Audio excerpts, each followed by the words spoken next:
පරිත්‍යාගශීලී කෙනාට දේවල් ලැබෙනවා.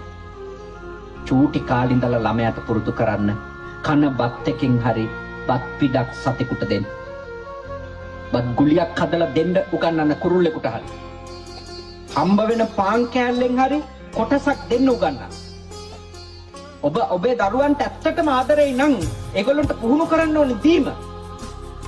තියෙන කොපි පොත් ටික පැන්සල් ටිකෙන් එකක් හරි නැති ළමයෙකුට දෙන්න උගන්වන්න.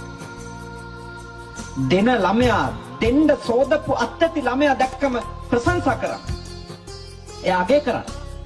දෙන්න පුහුණු කරන්න. ඔබේ දරුවෝ සංසාරේ කවදාවත් අඩුවක් නැතුව ජීවත් වෙයි. ඔය දෙන්න හදනකොටම නැති වෙයි, අපිට මදි වෙයි, අඩු වෙයි. ඔහොම හිතලා බය වෙනව නේද? ඒගොල්ලන්ට ඉතින් අඩුම තමයි. එක්කව කරගෙන ගොඩ ගහගෙන ඉඳිද්දි දාන්නෙම නැහැ, ගම් වතුරක් හරි ඇවිල්ලා උස්සන් යනවා.